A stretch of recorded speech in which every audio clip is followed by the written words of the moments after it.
కోసం పలుమార్లు దరఖాస్తు పెట్టినా ఫలితం లేదని హజారే అంజనాభాయ్ ఆవేదన వ్యక్తం చేస్తోంది.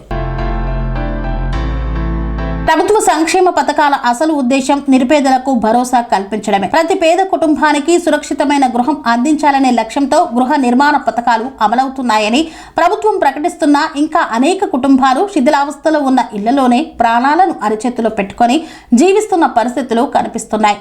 కొమరం భీం ఆసిఫాబాద్ జిల్లా సిర్పూర్ మండల కేంద్రంలోని బెస్తవాడకు చెందిన హజారే అంజనాభాయ్ జీవితం అలాంటి దుస్థితికి నిదర్శనంగా నిలుస్తోంది. అంజనాభాయ్ ప్రస్తుతం నివసిస్తున్న ఇల్లు శిథిలావస్థకు చేరుకుందని, ప్రతి వర్షాకాలం ప్రారంభమైతే చాలు ఇంటి పైకప్పు నుండి నీరు కారి గదులన్నీ తడిసిపోతాయని ఆమె వాపోయారు.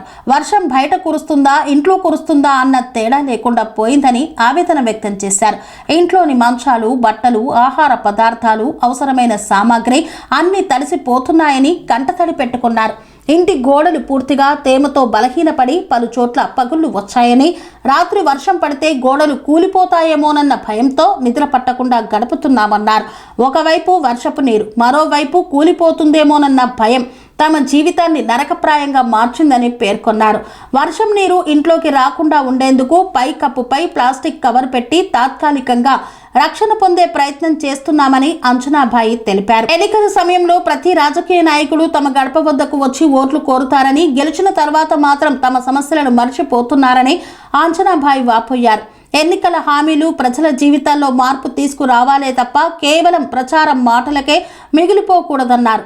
ఇందిరమ్మ గృహాల ఎంపిక ప్రక్రియలో నిజంగా ప్రమాదకరమైన ఇళ్లలో నివసిస్తున్న కుటుంబాలను గుర్తించి ప్రాధాన్యత ఇవ్వాలని, అర్హుల జాబితాను పారదర్శకంగా పరిశీలించి అత్యవసర పరిస్థితుల్లో ఉన్న కుటుంబాలకు ముందుగా గృహాలు మంజూరు చేయాలని ప్రజలు కోరుతున్నారు.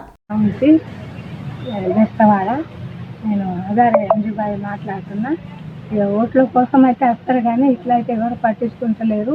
ఇంత అంతా వర్షం పడి గోడలు కూలిపోయి ఇల్లు ఉండేటట్టు లేదు. నా గురించి మా బాధను ఎవరు పట్టించుకోలేదు. ఎట్లా ఇబ్బంది పడతారమ్మా? మరి ఇట్లానే ఉంటున్నాం. ఇక ఎవరు ఇస్తలేరు. ఉన్న వాళ్ళకి ఇస్తారు కానీ లేని వాళ్ళకి ఎవరు ఇస్తలేరు. లేని వాళ్ళని ఎవరు చూస్తలేరు.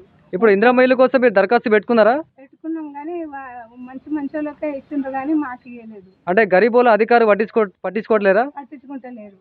ఎన్నిసార్లు పోయినా కానీ, ఎన్నిసార్లు దరఖాస్తు పెట్టినా కానీ ఇప్పుడు అధికారులు, రాజకీయ నాయకులు ఏమంటున్నారమ్మా మీరు అడిగితే? ఏమంటారు? ఇష్టం అమ్మ అంటారు. ఓట్లు అప్పుడు వస్తారు, అయిపోయింది. ఓట్లు చేస్తాం, అయిపోయింది. అప్పటికే మాకు ఇల్లు లేదు, ఏం లేదు. కనీసం చూసి కూడా ఇయ్యరు. ఓట్లు అప్పుడు ఎట్లా వస్తారు మరి? అప్పుడు వస్తారు కానీ ఇప్పుడైతే ఇయ్యరు. ఇంట్లో ఉండే పరిస్థితి లేదు. నాకు 4 బిడ్డలు, కట్టుకునే పరిస్థితి కూడా లేదు. ఏదో అట్లా ఉంటున్నాం. అట్లా మీ కుటుంబం ఎట్లా గడుస్తుందమ్మా? మరి ఏం పని చేస్తారు మీరు? ఏదో కూలి అనేది చేస్తాం. కూలి పని, ఇళ్ళ పని ఏదో చేస్తాం, పట్టుకున్నాం. గరీబులే. మా భూములు లేవు, జాగాలు లేవు, ఏం లేవు. కట్టుకునే పరిస్థితుల్లో కూడా లేవు మేము. ఇప్పుడు ఇంట్లో ఎన్ని సంవత్సరాల నుంచి ఉంటున్నారమ్మా? 45 సంవత్సరాల నుంచి ఉంటున్నాం. ఇప్పుడు ఇల్లుకి ఏమైంది? బాగలేదు. ఎట్లా ఉంది? అంత గోడలు కూలిపోయినాయి. వర్షం వస్తుంది, మొత్తం గోడలు కూలిపోయి. ఇప్పుడు వర్షం వస్తే అంటే వర్షం నీళ్ళు మొత్తం ఇంటి లోపలికి వస్తున్నాయా?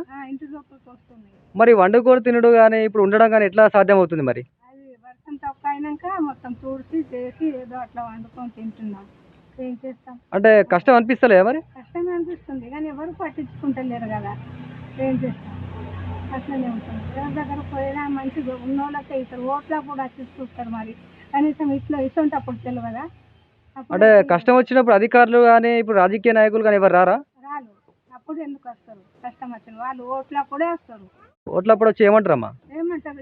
మా ఇల్లు చూడండి ఎట్లా ఉన్నదంటే, ఇస్తామమ్మా మళ్ళా మేము వచ్చినాక ఇస్తాం, వాళ్ళు వచ్చినాక ఇస్తాం అని ఇదే మాట. ఎన్నిసార్లు ఓట్ల మొన్న అయితే ఒక ఆయన అయితే కోపడ్డా, చూడండి మా ఇల్లు ఎట్లా ఉన్నది అని అంటే, ఇస్తామమ్మా, నేను వచ్చినాక ఇస్తాం, నువ్వు వచ్చినాక ఇస్తా, ఇదే మాట. ఎవరు పట్టించుకుంటలేరు. ఇందిరమ్మ ఇల్లు వచ్చి ఇందిరమ్మ ఇచ్చి ఇల్లు ఇచ్చి మంచిగా రావాలని కోరుకుంటున్నాను.